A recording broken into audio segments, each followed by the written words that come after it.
All right, fellas, this is my first time seeing this. I managed to head over to Guidance Chamber where you can find the new permanent legendary Coballion raid. The only raid out of the 3 new ones that has actually been defeated even a little bit. But even then, only a few people have defeated it. I do not know the strategies for this, and I'm curious to see what people are using. There's only 6 Coballions on the market as of time of recording. So it's a very difficult, very challenging raid that a lot of people have still not figured out. We do see a very typical lead here with Ninetales setting up Sun, and then Whimsicott I assume to set up Tailwind, and then Eruption Typhlosions is what I'm guessing. But I did see for a split second, this is a Spanish team as well, shout out. After this we saw Rotom Washes and Jellicents coming afterwards. So there is some interesting strategies being employed. These are not just your typical raids. These are very specific. Let's see that damage cap as well. I want to see how much damage that Eruption did. The damage cap is usually much lower on these like higher level 100 raids.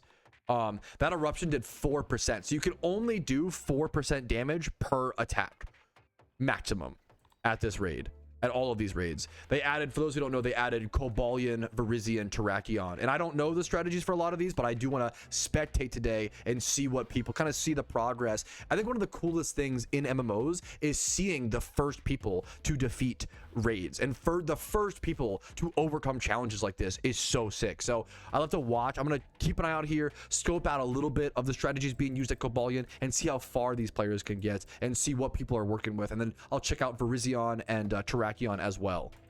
So we do see Rotom Washes throwing out Trick, putting choice specs onto the ads. The ads are that, wow, I don't know if this is like a good strat or what the idea is, but that's interesting. They're locking the Empoleons into one attack. I'm shocked to see that versus like the ads are so strong they're not worth just killing or whatever. I don't know. Maybe the others are scarier. We see double Flygon here as well. Double Flygon, double Rotom Wash. I might switch channels here in a quick second, try to see some other teams and what other strategies are being employed, but it's always cool to see just people trying to solve a piece of content that I could never personally solve, you know? So it's a lot of blood, sweat, and tears in a situation like this. Someone in chat said that's a good call from chat. They lock Empoleons into water attacks and then bring in Storm Drain Pokemon later, or I guess like Jellicent Water Absorb. That's really interesting. Wow. Once again, it goes to show you, like, I'm here to just watch the strategy unveil and see how it plays out. That's really cool, man. You can also see there's also metal shards on the ground. There's a unique mechanic in these raids called metal shards, which I assume is just something similar to it's just you can't even see on screen, my apologies, but there's a unique mechanic with the metal shards. I assume it's similar to like Stealth Rocks, where they just dig into your Pokemon and do a base amount of damage or something. They're below my webcam, so apologies for the bad camera angle. Okay, it's important to note that we did see a light screen and a reflect get set up by 2 Rotom Washes, as well as we saw a Trick Room used by Jellicent on like turn 5 or so, turn 4, I believe turn 4. Turn 4, they threw up a Trick Room and then double screens, as well as we saw a Whirlpool go out to get some chip damage slowly over time during the fight on the Coballion. Important to know they are starting turn 5 with Coballion at 67% HP. This is I've seen them FF a ton of runs. This is the first one I have not seen them FF in a while. So it's hopefully it seems like a good run. Turn 5, 67 HP seems pretty good. Ooh, we saw, okay. It's cool to see these tanky strategies. Usually raids are just very like DPS and then die focused, but against these Coballion, we saw double recover from both Jellicents, getting boosted to 44 and 47%, and then this Jellicent barely living at 1.7. So they are trying to, it seems like, I'm assuming, draw aggro. They're drawing aggro on the Jellicents. I guess they're all 4 Jellicents though, right? Let me see. Are they all 4 on? Yeah, they're just trying. I guess Rotom Washes over here. They're trying to just stay alive. They're trying to stay alive. They still have double screens up. We're going into turn 6 here in a quick sec. All right, turn 6, they went for Nightshade, double Nightshade on 2 of the Jellicents into Coballion, recover on one of the Jellicents, and then a Will-O-Wisp onto the Coballion to lower his attack damage. They got him down to 58% HP heading into turn 7. They're just taking it very, very slow. They've burned him. They're recovering. They're just trying to stay alive and use that Whirlpool chip. A lot of Jellicents, more Jellicents coming in, and a Slowbro coming in as well here. Cool to see Slowbro in a raid. It's been a long time since I've seen that, if ever. Okay, I did miss the recording of it, so my apologies. They did bring in Gastrons. They got to turn 10, brought in double Gastron, and did conclude. I think the Coballion was at like 30 to 40% HP. They got it pretty darn low. but they didn't have enough damage to take it down. But the whirlpool, burn, like Slowbro, Jellicent, Gastrodon, setting up. I think the Coballion and Empoleon is the one who set up Rain, actually. That strategy, by tricking the choice specs onto the Empoleons and then bringing in Storm Drain and Water types to chip it down, seems to be one of the better strats here over at Coballion. Okay, I think that gives us a pretty like decent basic understanding of the Coballion raid. Let's go head over to the next one. We'll do either Terrakion or Virizion. All right, we made it just in time to see a group of people start the Terrakion raid. I have no idea what the strategies are. We do see a Pelipper lead. We see Kingdra, more rain strategies, more water type strategies, and a Breloom lead. I'm curious to see how they utilize this. A lot of unique Pokemon here. Will-O-Wisp comes out turn 1 from Sableye. Prankster Sableye getting that burn on the Terrakion. A Weather Ball from Kingdra doing max 4% damage. Unique mechanics coming out. Terrakion grows resistant to water type attacks. So that's why they okay, so this team already has the first few turns on lock. So they've learned a lot. Once again, no one has beaten Terrakion so far as at the time of recording. The only raid that's actually been defeated is Coballion. Literally no one in the game has beaten Terrakion or Virizion. A Stone Edge comes out killing the Pelipper, but they were able to get off a Weather Ball, a water type attack, to do 4% damage, and then a Bullet Seed from Breloom afterwards, and then it became resistant to water type attacks. You have to switch typings, it seems like. And also have different. Wow, this must be a really complex raid. You have to have multiple different Pokemon of typings, as well as the perfect speed tiers to be able to trade off the resistances. That's so interesting. They reset. So I was about to say I was about to say the turn 2 Pokemon they brought in were 1 Shaman, 2 Crocodiles, and 1 Delayed, but apparently something went wrong. They reset off of that attempt. Okay, I'm getting told that apparently channel 5 is the strat. Okay, there are a lot of people over here at channel 5. We got Rainer over here on channel 5. Oh, whoa. Okay. Keep in mind, Terrakion's never been defeated before in the game yet so far. So to load up into a match, obviously like they're down to the last wire. I don't know if they'll be able to beat. I doubt they'll be able to beat this, but like to load into a match and see them having it down to this low of an HP is fucking exciting. Oh my goodness, they're down to 20% HP. They would be the world first if they can beat it, but I doubt they can. Not to, you know, no disrespect. 20% HP with just Dusclops left. Man, that's impressive though, dude. That is so. I'm curious to see their strategies. We can see Shaman Sky. Oh, Shaman Skyform being meta here would be crazy. Nidoking, Artillery, Metacham. What else was that? I didn't see the. I didn't see the rest. We should be able to see the whole run from scratch though here. Yo, what Masquerain lead? Wait, I'm excited to see what they do with this. That's fucking cool. What? Okay, they start off with triple Skyform Shaman. Dude, getting Skyform Shaman on the Iron Man account is gonna be a nightmare. I need so many Deciduous. Anyways. Triple Skyform Shaman, then Masquerain. What does Masquerain go for here? What's the move they use? We see triple Seed Flare.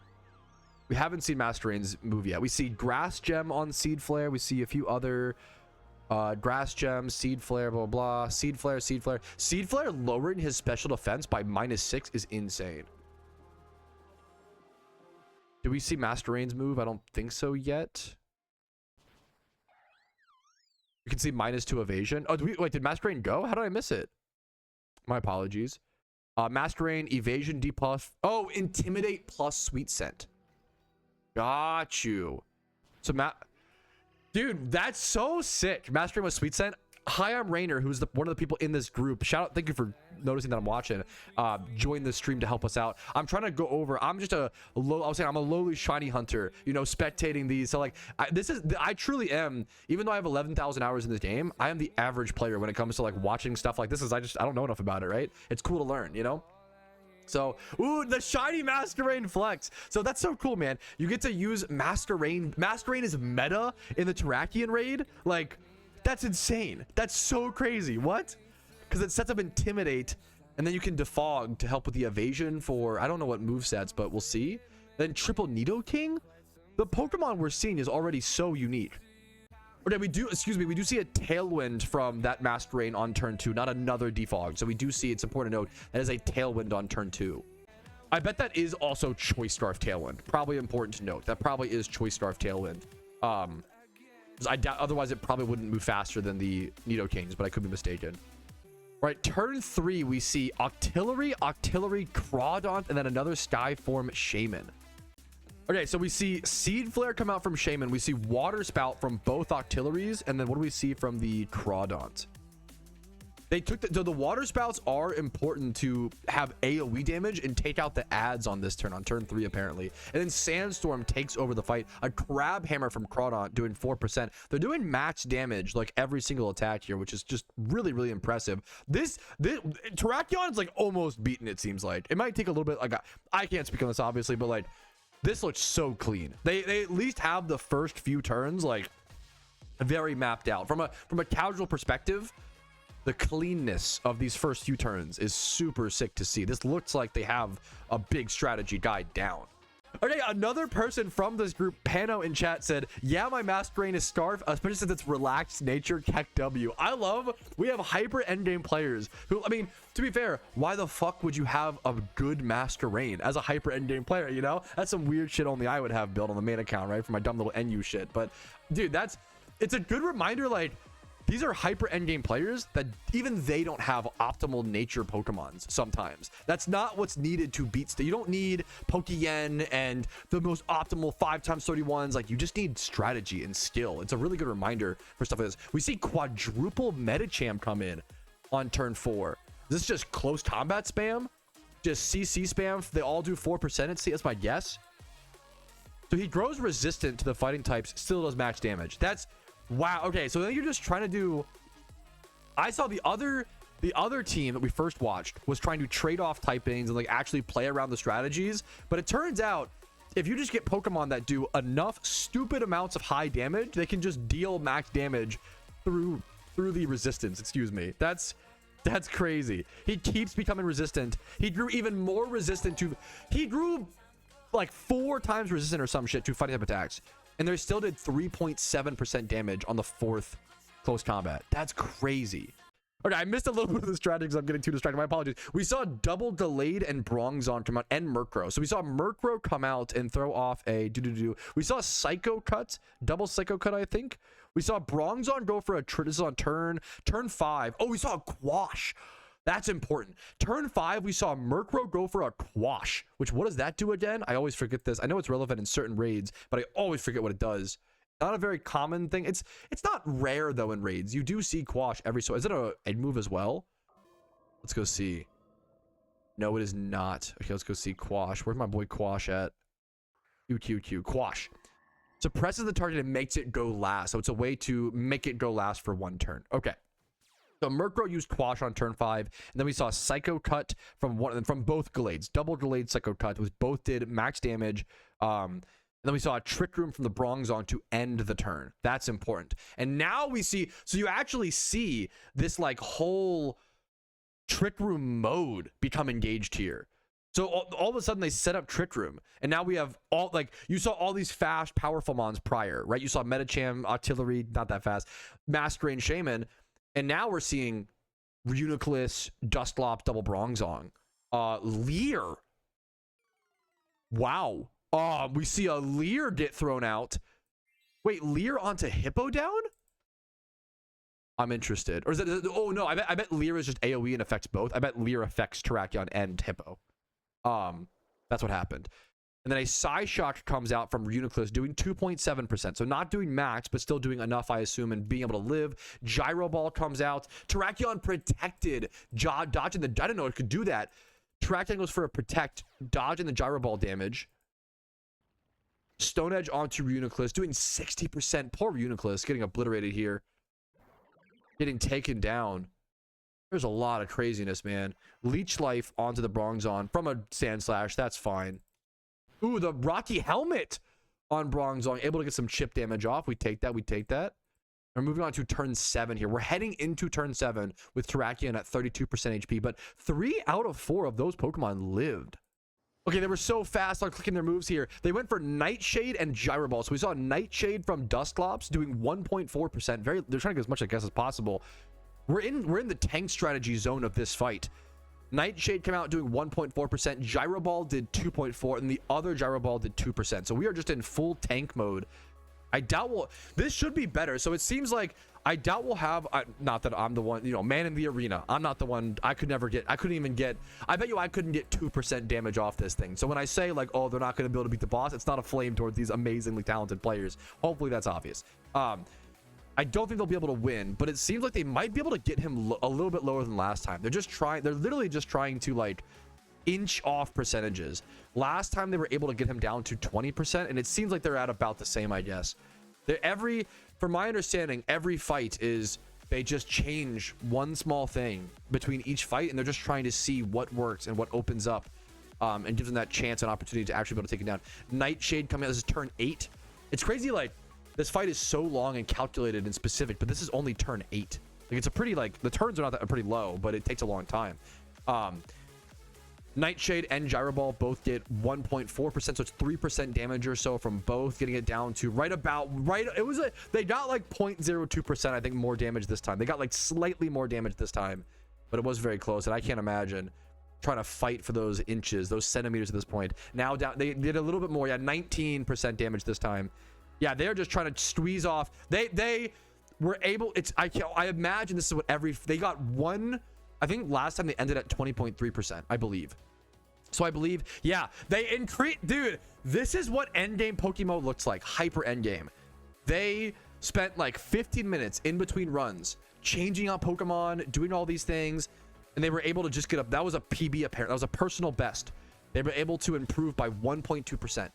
And they just do that. If you improve by 1.2% 20 more times, now they've beaten the raid, you know? And that's what it comes down to with stuff like this. I wish everybody here the best of luck. This was a great showing for me to be able to show off the strategy and what's being looked at and what's being worked on. Like, that was way more in depth than the Coballion Strat. So shout out to Rainer and Pano and everybody for working on that. You guys are legends. In MMO communities, I love stuff like this. Like, to be the first people on a frontier like this, it's intense. It's a lot of work, man. Good luck to you guys. I hope you guys can be world first. Keep grinding, and good luck to you all in finding the strategy. And thanks for showing it off to the world. Okay, well, I was gonna spectate Virizion, but apparently, literally no one is even attempting runs right now. That's how fucking hard this is. Like, I was told that on day 1 that Virizion seems to be like a mile more difficult, like so much more, obviously the hardest one comparatively to Coballion and Terrakion. We're gonna see if we can get a group of people to come do the fight so far for us and show us what it looks like. But yeah, it is a intense. We saw the Terrakion stuff. Like, this is I can't even imagine. I'm excited to see what it looked like, dude. This is the creme de la creme of difficulty. Okay, well, to add a little bit of more context into what it looks like to do something like one of these, be one of the first players and first groups of people to complete one of the new endgame permanent raids. This is the shout out to Zenarchy who linked this. Zenarchy linked the cheat sheet that the Chinese players who were the first people to defeat it did, which, congratulations to them. This shit is fucking mad impressive, dude. He said translate in your own time because this has not been fully correctly translated yet, but I can show you, I got, you know. So this looks very similar to what we just saw people doing. We were spectating in a thing earlier, but the one thing is they do have Aerodactyl lead. I don't know if the people that we were spectating were using that strategy, so there's an Aerodactyl lead there, but we do see that kind of same tricking. I assume, I can't translate to be fair, but I'm assuming it's a tricking of choice specs onto the side Empoleons and then using Storm Drain Pokemon like the Gastron and the Jellicent or the Water Absorb Jellicents to stay alive and just chip it down. Yeah, this is a crazy, and I can only imagine all the details in the bottom. That is insane, man. All right, shout out to Jedge Guns and anybody else attempting this fight. I only know of Jedge Guns, so my apologies. But they literally came together just to show us the Virizion strat. This was out of the kindness of like their time and offering their time and energy and strategies to show us what they have so far for the Virizion strat. Once again, this is the hardest of the new 3 raids.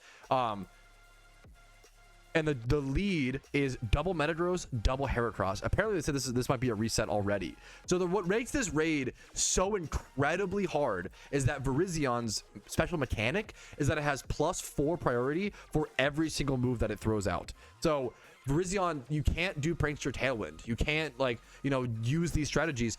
Virizion's just always going to attack first, and you have to just be able to live and get some damage off, and that's really hard against a Pokemon that hits this hard. We do see double Metagross. We see a Reflect from the first Metagross and a Trick. Let's see, tricking a Flame Orb onto the Virizion. Okay, so we start off by taking its item, taking its berry, and burning it in the process, and making sure it stays burned, I assume, throughout the fight to lower its attack, to reduce its attack by half. Then we see double Starmie come in afterwards. Interesting. Apparently Heracross, yeah, thank you for the Jedge Guns is in chat. One of the best raiders, arguably the best raider in Pokemon history, one of the best raiders. The Heracross leads are literally just suicide leads. They're just sacrificial leads, which is crazy. I assume because of the typing, it just works out really well. Sacred Swords coming out. These Metagrosses with that Reflect up, I assume it's tanky Metagrosses, Impish, or probably not bold, but I'm assuming like Impish. I'm assuming they're bulky Metagrosses. And Starmie's being bulky as well. That crit's unfortunate. Everything tanking. Look how many attacks the Virizion gets off before you can even move is insane. So the Starmie's throw off Drill Pecks. That's actually genius. Tanky flying types might be one of the best strats for this fight because Virizion's 4 times weak to flying. It's a fighting grass type, so it's 4 times weak to flying. So it's funny, you wouldn't normally do much damage or throw off attacks with Starmie's, but they're actually doing 3.7 and 3% damage. No, I'm sorry, the Starmie's did 4% and 3.7, so the Starmie's are doing really good damage. The Metagrosses, Aerial Ace Metagross being meta for this is so interesting. Metagross threw off an Aerial Ace doing 3%. That's good damage from a non-stab. That might be cap damage, actually. There are different damage caps on raids depending on if it's a stab move or not. If you don't know, stab is same type attack bonus, so because Starmie is a flying type and steel type, those flying type attacks get a boosted damage, and within raids they'll actually cap non-stab and stab based things, right? So yeah, yep, Xanarchy confirmed that. Thank you. Damage is based on the move type typing, not if stab. Oh wait, it was based on the move typing, not if stab. Oh, my apologies. So it's based on super effective versus normal effectiveness. Wasn't it? Wait, am I confused? Wasn't it Aerial Ace and Drill Peck? Damage is based on the move typing, not if stab. I might be confused, but I was comparing Aerial Ace and Drill Peck, but I'm getting okay. Anyways, on to this is turn 4. Turn 4 starting. We see a bunch of Sacred Swords coming out. We see Quad Starmie come in. So Starmie, obviously, Starmie by far being the most effective Pokemon so far in this raid. Oh, okay. Oh, gotcha. So my apologies. Metagross didn't do cap. It just didn't do enough damage. Gotcha. All flying types have the super effective cap no matter who uses. Okay, so 4% is just the cap. Metagross just happened to do 3%. My apologies if that was wrong. Thank you for the correction. Gotcha. Okay. Quad Starmie. Look how, dude, they're all so high HP. Are these in leftovers? I wonder what the item slot is on these. They're tanking this. They're like the perfect mon for this. Wait, I'm shocked. Like, this is the hardest raid out of all of them. It's unbeaten so far, yet we're at turn 5. Oh, but wait a minute. I'm seeing more mechanics. Virizion created a strange, let me show this on stream. Virizion created a strange area which inverts the typing matchups and removes immunities. And it does that on the start of turn 5, it seems. Or the end of turn 4. So now it can just leave. Man, this fight looks so good. That's crazy. This fight looks so good, dude. Wow. The Starmie's were surviving everything. They weren't dying. Virizion's down to 61.9% HP. That's really good. Like, they chipped this thing down tremendously. And then all of a sudden, that inversion just cooked everything. But this feels really good. They still have I think they each have 4 Pokemon left. So that's 16 Pokemon left in the fight versus 1 Virizion. And it's down to 61% HP. This looks fantastic so far, so I'm curious to see what needs to still be solved. That's so crazy. A very drastic fight. Next up, we see Gliscors. Double Gliscor come in a Dusknoir. Lots of Dusclops and Dusknoirs today. 1 Dusclops, 1 Dusknoir. 1 Dusknoir, excuse me, 1 Dusknoir, 1 Metagross, double Gliscor. The Gliscor is tanking a large majority of the Leaf Blades here, and then Dusknoir taking some of the attacks. An Acrobatics coming out from the Gliscor. A Swords Dance on turn 6 from the Virizion, boosting its damage even further when, like, that's crazy. Your whole strategy so far has been to, like, tank things. And now he's raising its attack? He outspeed... That's... You can't tank it. You can't outspeed it. What the fuck? No wonder it's so hard, man. There's an important haze. I see an important haze. That's how important that is. An important haze from the Dusknoir to get rid of that boosted Swords Dance. Also, the one Swords Dance from Virizion boosted the entire team, not just Virizion. We didn't see a Trick Room yet, I don't think. Unless I missed it. I might have missed it, but we saw. I do want to go through and make sure I saw. So we saw Acrobatics from Gliscor. We saw Trick from Metagross, tricking another flame. You have to trick multiple Flame Orbs. Tricking another Flame Orb on turn 6. We saw Haze from Dusknoir. And then, what was the... We're missing one. Did the Gliscor get killed before it got off an attack? We might have seen 2 Acrobatics. It's a lot of chat to follow, so apologies. Okay, we're going into turn 7 now. Turn 7, we see a Garchomp come in. Dusknoir goes down. Sacred Sword. Once again, immunities are gone. So, like... Immunities are gone, so they're able to Sacred Sword into Dusknoir, even though it should be immune to fighting types, right? Like, it's crazy. Gliscor also getting obliterated by these Sacred Swords. Man, this damage is crazy. It's just so hard to beat. Speed is so important in Pokemon, especially in PVM. Well, especially in PvP too, I guess, to be fair. How do you beat this when it just outspeeds you every time? It's so, and you can't tank it. It's so much damage. It's so brutal. We see a Meteor Mash just doing 1.1% damage. A little bit of chip from the Metagross, and then an Earthquake from Garchomp doing 1.7. And then now, so at the end of turn 7, type matchups and immunities have returned to normal. That's important. And then in comes another Gliscor and another Garchomp. So we've got 2 Garchomps on the battlefield, 1 Metagross, 1 Gliscor. It is currently turn 8. All right, turn 8 begins with another flurry of attacks from Virizion. 4 Sacred Swords going into Metagross, not killing it. This fucking tanky motherfucker tanking everything, staying alive, helping his team, drawing that aggro, allowing his Garchomps and Gliscors to get off attacks. We see an Aerial Ace from Garchomp. Like, it's cool to see, dude. Garchomp with Aerial Ace being meta for this is so interesting. Garchomp Aerial Ace, we see Acrobatics Gliscor, and then Aerial Ace Metagross. Man, a lot of damage on that turn. The Raiders showing off their knowledge, getting Virizion out of 44% feels so good. But then at the end of turn 8, we see another type conversion. Man, it's constantly switching up the rules of the fight. It alternates every turn. That's crazy, man. It's rough as fuck. Yeah, that's insane to keep up with, man. We're starting turn 9 with Metagross going down to a Leaf Blade. Look how much damage, the difference of damage they took without the type inversion versus with it. It's just hard to avoid. Garchomp getting obliterated by these Leaf Blades. It lives that Psycho Cut. That's nice. Sacred Sword. The Rough Skin chip damage, though, will take. Virizion down to 41%. That's so good. And then the final Garchomp got off an Earthquake doing 1.8% chip damage. I'm curious to see what other Mons get brought in here. I think everybody should have about 2 Pokemon or so left. Virizion's down to 41%. It has a light screen up as well. So they're trying to specifically do some physical damage and not even try to get off special attacks. Man. Someone said, what did you do to see the battle damage percents in chat? Go to settings, go to interface, go to the very bottom, and you'll see show battle damage percents and turn this on to always. It's only on to PvP by default, but I think nowadays with raids and stuff in PokeMMO, I feel like they should change it to always on by default personally. Anyways, next up, more Garchomps. Triple Garchomp, probably with Aerial Aces. Triple Garchomp coming in with a Heracross on the side as well. I'm curious if we'll continue to see. So type matchups and immunities returns to normal this turn as well. Once again, it changes every other turn. So this should be a good turn. So it seems like you just have, it's like good days and bad, just like real life, good days and bad days, good turns and bad turns.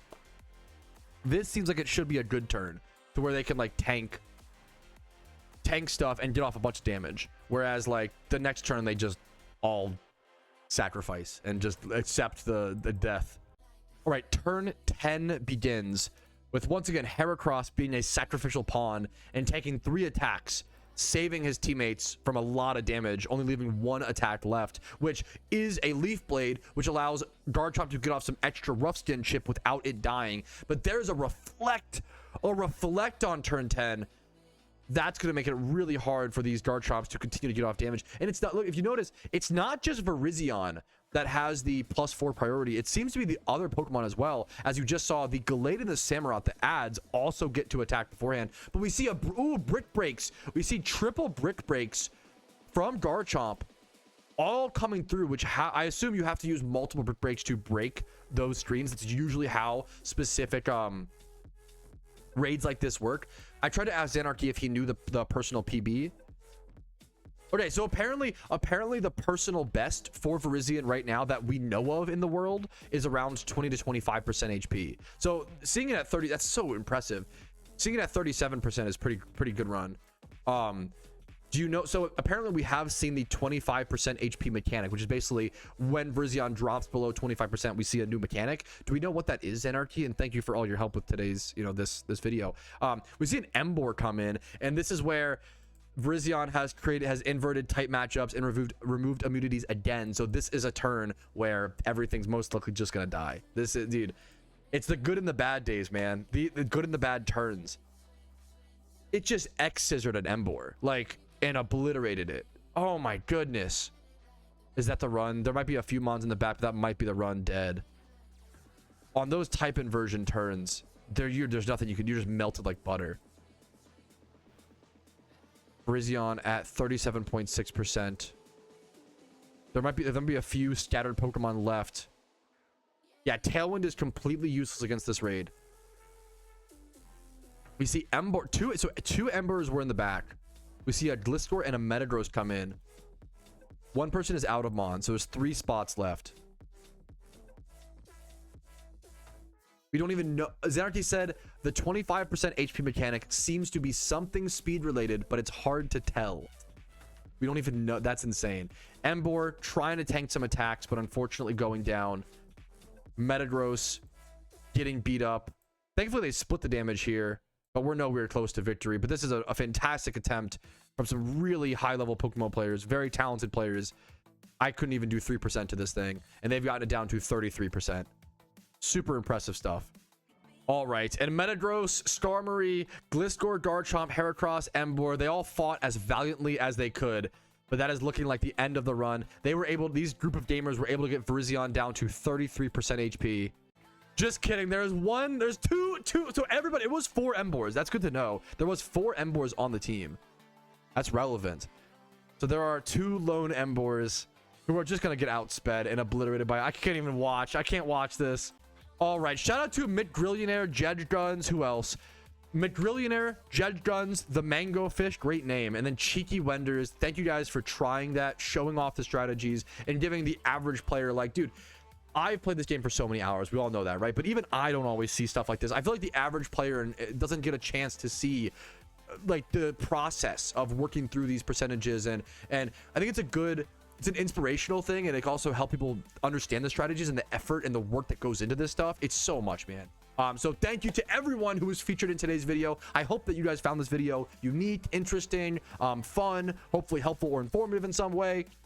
I had a blast recording it. So like this video if you enjoyed it. Leave a like on the video physically on YouTube is always a great way to help me. It's a free way to just click the like button, right? Subscribe for daily Pokemon videos. I do upload every single day. I also stream on Twitch Monday through Thursday at 12 p.m. ET, and every day, usually every day or most days during events like this. Discord's down below if you're interested in that, and if you want to go above and beyond and support the content. YouTube memberships, Twitch Primes, Twitch subs, PayPal, Venmo is really appreciated if you can afford it and if I earned it from you. Those 2 things are very important. Other than that, have a great day and good luck to anybody working towards these world firsts for Virizion and Terrakion, and potentially Keldeo as well once we even see that unlocked. Who will be the first person to beat all 3 raids and try to go for what may or may not be Keldeo? That'll be crazy. So a lot of history left to be made in PokeMMO within this event. So I'll see you guys with more of those in videos tomorrow. Peace, Reno.